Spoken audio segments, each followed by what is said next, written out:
sino mang naglilingkod upang sa akin sumunod ay tunay na itatampok sa kaligayahang lubos ng mahal na anak kong Diyos.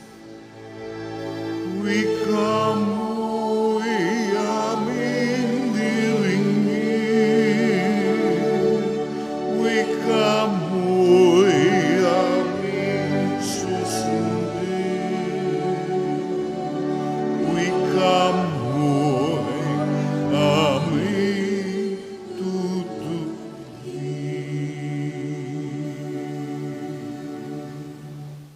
Sumainyo ang Panginoon. At sumaiyo rin. Ang mabuting balita ng Panginoon ayon kay San Juan. Papuri sa iyo, Panginoon. Noong panahong iyon, kabilang ang ilang Griego sa mga pumunta sa pista upang sumamba. Lumapit sila kay Felipe na taga Betsaida, Galilea at nakiusap, "Ginoo, ibig po naming makita si Jesus." Sinabi ito ni Felipe kay Andres, at silang dalaway lumapit kay Jesus at ipinaalam ang kahilingan ng mga iyon. Sinabi ni Jesus, "Dumating na ang oras upang parangalan ang anak ng tao. Tandaan ninyo, malibang mahulog sa lupa ang butil ng trigo at mamatay, mananatili itong nag-iisa. Ngunit kung mamatay, ito'y mamumunga ng marami. Ang taong labis na nagpapahalaga sa kanyang buhay ay siyang mawawalan nito. Ngunit ang napupuot sa kanyang buhay sa daigdig na ito ay siyang magkakaroon nito hanggang sa buhay na walang hanggan. Dapat sumunod sa akin ang naglilingkod sa akin. At saan man ako naroroon, ay naroon din ang aking lingkod. Pararangalan ng Ama ang sinumang naglilingkod sa akin. Ngayon, ako'y nababagabag. Sasabihin ko ba, Ama, iligtas mo ako sa kahirapang daranasin ko? Hindi, sapagkat ito ang dahilan kung bakit ako naparito, upang danasin ang kahirapang ito. Ama, parangalan mo ang iyong pangalan." Isang tinig mula sa langit ang nagsabi, "Pinarangalan ko na ito at muli kong pararangalan." Narinig ito ng mga taong naroon at ang sabi nila, "Humulog." Sabi naman ng iba, nagsalita sa kanya ang isang anghel.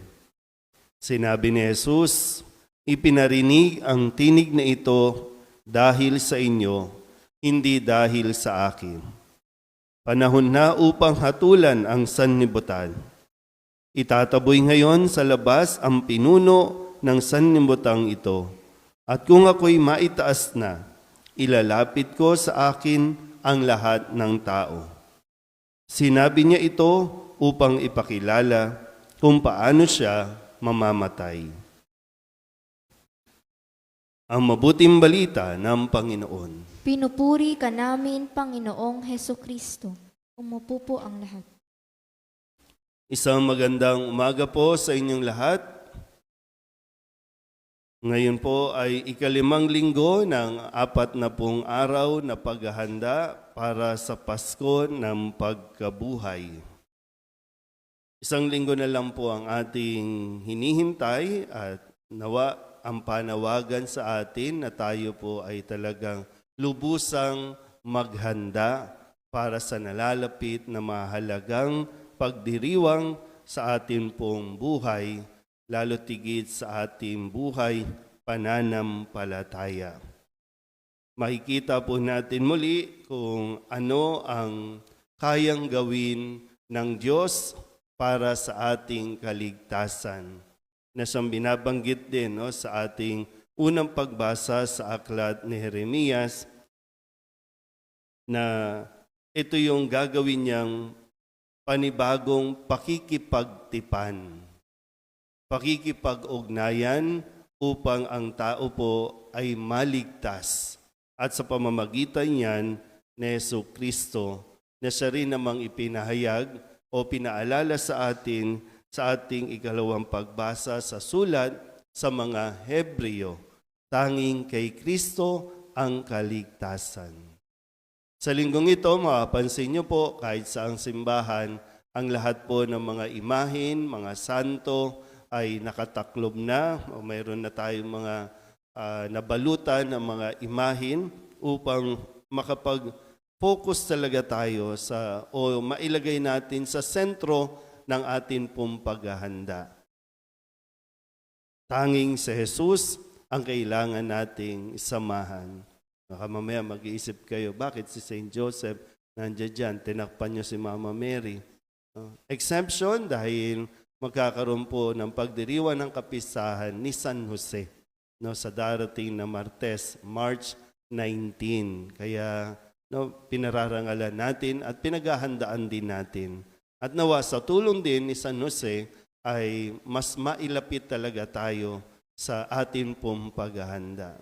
Si San Jose, simbolo ng tahimik na pagsunod sa ating Panginoong Jesus. Ngayon, balik tayo sa ating pong Ebanghelyo. May mga nais na makita si Jesus. Lumapit sila kila Felipe at nakiusap kung pwede ba nilang makita si Jesus. Ibig naming makita si Jesus. Mga Griego po ito, mga ibang lahi na narinig marahil at nabalitaan kung ano ang nangyayari, kung ano ang ginagawa ni Jesus, at kung sino si Jesus ayon sa mga tao. Kaya ibig nilang makita rin si Jesus. Sa mga sumunod na bahagi, kumbaga, sabi nga dito, lumapit sa Felipe at si Andres kay Jesus at tiniling o pinaalam yung kahilingan. O pwede namang sabihin ni Jesus, sige, pwede naman. Pero yung mga ipinahayag ni Jesus ay ganitong mga pangungusap na ang taong labis na nagpapahalaga sa kanyang buhay ay siyang mawawalan nito. Ang napupuot sa kanyang buhay sa daigdig na ito, ang siyang magkakaroon ng buhay na walang hanggan. Dapat sumunod sa akin ang nagnanais na maglingkod sa akin. Nung binabasa ko po ito, parang ang dami namang sinabi ni Jesus. Gusto lang naman siyang makita. Pero sadyang ito yung nais na iparating ni Jesus sa mga taong gusto siyang makita. Kung sa atin po ngayon, bakit kayo napupunta o kumbaga, kung bibigyan din kayo ng pagkakataong makita si Jesus, anong dahilan? Bakit gusto natin makita si Jesus? Isip muna tayo ng konti.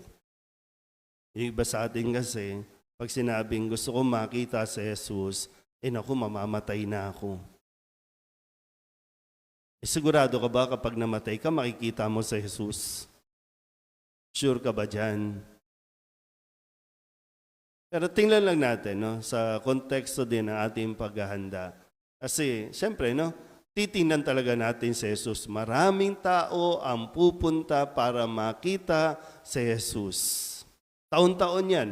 Maraming tao pagdating ng mga mahal na araw. Pagdating ng ngayon, yung mga panahon, maraming nagpipilgrimage. Pumupunta sa iba't ibang simbahan. Nakita ba si Jesus? Marami magbibisita iglesia, maraming tao kapag Huwebes Santo, maraming tao kapag palaspas, sa linggo, palaspas na. Maraming tao yan. Pero hanggang saan tayo susunod kay Jesus? Kasi para bang sa akin pong pagninilay, hindi lang nais ni Jesus na siya ay makita natin. Kasi yung panawagan niya, kasabay nito yung aral na kanya pong binitawan. Kaya nga sabi niya, Tandaan niyo mabuti, hanggat hindi namamatay ang butil, hindi ito mabubuhay o mananatili lang itong mag-isa. Pero kapag namatay ito, dadami ito. Ito na yung mga parang mga anong tawag diyan kapag yung malapit nang mamatay, mga anong tawag natin doon, premonition, mga yung nagpaparamdam na, no, na aalis na siya. Parang hinihahanda na. So, wag nang magpatumpik-tumpik pa, konting panahon na lang. Kaya kung ano man ang aral na nais niyang ibigay pa sa mga sumusunod sa kanya, talagang puspusan na rin ang kanyang mga paghahabilin. So, hindi lang dapat gusto kong makita si Jesus. Kasi kailangan din malinaw. Bakit gusto mong makita si Jesus? Kasi meron kang idudulog. Bakit gusto mong makita? Siguro nung panahong iyon, kung nabuhay itong mga cellphone natin, bakit gusto mong makita si Jesus? Gusto ko po magpa-picture. Magpa-picture lang ba talaga? Pang-post lang? Pampakita lang na ito, magkasama kami. Kasi hindi yan ang gusto lang ni Jesus. Ang gusto ni Jesus ay yung sumunod tayo sa Kanya. Hindi lang tumingin, hindi lang magmasid, kundi sumunod sa Kanya hanggang sa dulo. Para tayo ay matuto at makita na totoo nga ang lahat ng Kanyang sinabi. Hindi lang dapat makita, kundi tayo po ay matutong magtiis. Sumusunod habang tayo po ay nagtitiis. Hindi lang basta lalapit kay Jesus kasi gusto ko pong gumaling, gusto ko pong mawala yung sakit ko. Kasi lahat po ng kung ano man yung rason natin, binibigyan ng tugon ni Jesus. At sana makatulong po, no? Sa atin kasi para bang minsan may tanong tayo, lalapit tayo kay Jesus kasi bakit ako may sakit? Bakit ako ang may problema? Bakit ako ang may problema? Bakit sa akin? Yung bang matuto din na akuin mo, tanggapin mo na ikaw dahil ikaw yung nais ng Diyos. Kasi kung dito, alam niyo, pwede naman talagang hindi na gawin ito ni Jesus. Pwede naman. Pero siya, at sinabi dito, kailangan siyang mamatay. Kailangan siyang maghirap. Nalulungkot man siya. Diba sabi niya, pwede ka bang sabihin, pwede ka bang dasalin na iligtas ako ng Panginoon sa kahirapang daranasin ko? Hindi. Hindi ko gagawin yun kasi kailangan kong tuparin kung ano ang dahilan. Kailangan kong danasin ang kahirapang ito. Kung hindi siya, merong iba. So, tingnan din natin, medyo lawakan din natin ang ating mga sarili. Bakit ikaw? Para hindi yung iba. Bakit ikaw? Kasi ikaw ang malakas, hindi yung iba. So, hindi lang basta makita sa Jesus. Matuto tayo kay Jesus sa atin pong pagsunod sa Kanya. At kung susunod tayo sa Kanya, makikita mo paano niya hinandle ang sitwasyon. Paano niya inayos, paano niya tinupad ang mga dinadanas o daranasin niyang ito. At sinasabi sa dulo no, na matatapos din ito. Malalampasin din natin ito. Magiging okay din ang lahat. Magiging okay ka rin. Amen?